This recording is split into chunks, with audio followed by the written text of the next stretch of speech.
Bonjour et bienvenue à la 8e partie consacrée au mappage des comptes des stocks pour chaque article. Parce qu'on a déjà créé des articles qui sont reliés aux fournisseurs. Les fournisseurs ont des comptes de manière automatique, mais pour les articles, c'est à nous de mapper chaque article à son compte. Vous voyez, côté comptabilité, on avait créé, je crois, quelques comptes et on va essayer de le mapper pour les articles. En effet, on va aller dans paramètres, articles et comptes, et puis on va créer.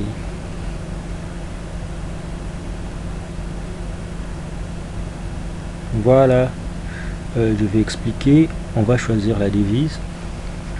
Le système nous charge tous les comptes en francs congolais. Et ici, on va choisir l'article, par exemple, Primus. Les comptes de marchandises pour Primus, les comptes sont là. On va prendre bon, au niveau de la comptabilité, il y a voilà, il y a Primus. Marchandises, c'est 31.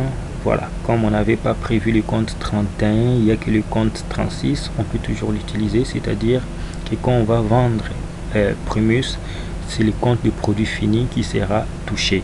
Mais si vous voulez que ce soit le compte 31, là vous allez partir dans comptabilité, compte général, mais cette fois-là, au lieu d'importer les comptes, vous allez créer les comptes. Et puis vous allez créer les comptes 31 concernés et vous allez affecter ces comptes-là à l'article que vous voulez.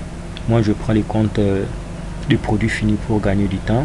Les comptes de produits finis, on va prendre le même compte, les comptes Primus. Et puis les comptes de matières premières, Primus ne sera jamais matière première, je préfère laisser vide.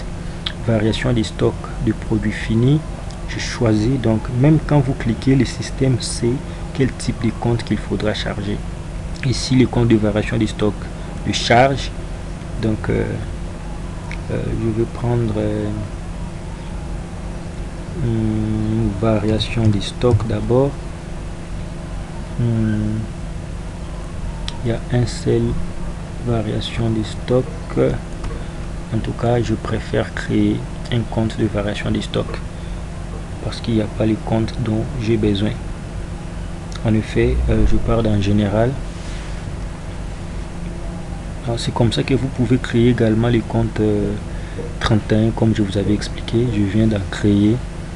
Il n'y a pas de compte par an. Bon, je peux prendre compte par an 31. Bon, il n'y a pas de... Je prends 3 comme son compte par an. Et puis devise, je prends CDF.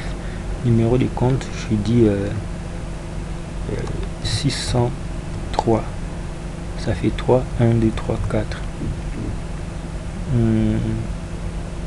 Et puis désignation, j'écris variation des stocks. Variation des stocks. Ok, variation des stocks. Et c'est un compte de charge. C'est un compte de résultat. C'est un compte de charge. Ensuite, la nature, c'est une charge.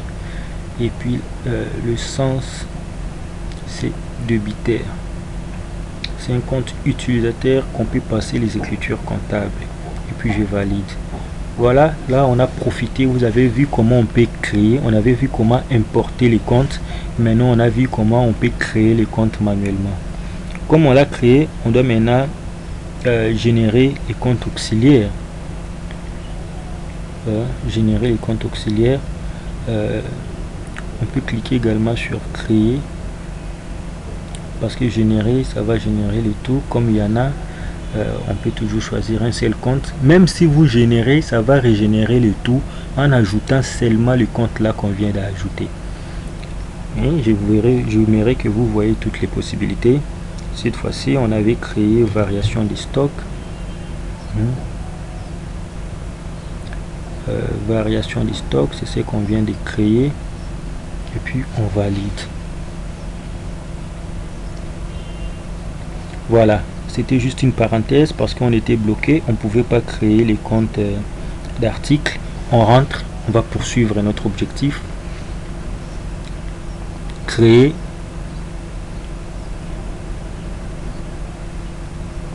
devise CDF, ça charge les comptes en CDF. Puis on peut choisir Primus, compte 36, je peux filtrer Primus, produit fini, on prend le même compte, Primus, ce n'est pas une matière première, on va rien prendre. Variation des stocks produits, variation des stocks des produits finis. Et puis pour la charge, on vient de créer variation des stocks. Voilà, variation des stocks. Et là, on choisit et puis on valide. Vous voyez ce que ça fait, parce que généralement plusieurs entreprises utilisent le même compte de variation des stocks. Ça supprime la partie qui est variable tout le temps, et puis ça vous laisse l'autre partie en espérant que vous allez la conserver, ou soit vous allez changer si vous voulez. Vous pouvez toujours changer. Ok, deuxième article, je prends Coca-Cola. Le système avait déjà chargé tous les comptes, donc ça vaut pas la peine de recharger. Et puis libellé du compte, cette fois-ci ça sera le compte de Coca qui vient de la comptabilité. Compte de produit fini, on prendra encore Coca-Cola, et ça sera tout. On valide, et ça reste Fanta. On dira que c'est Fanta, et puis ici c'est Fanta,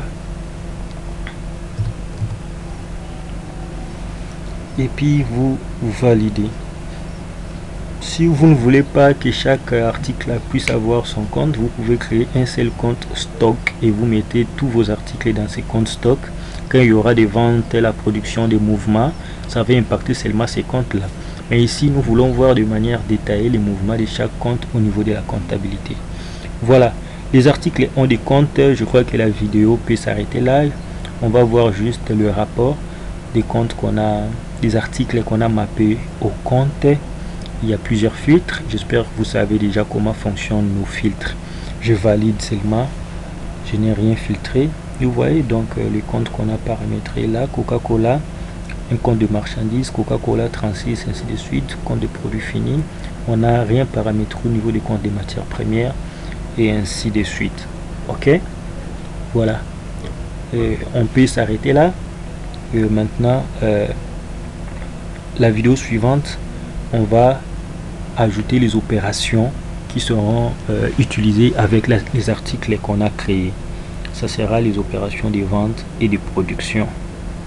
Merci.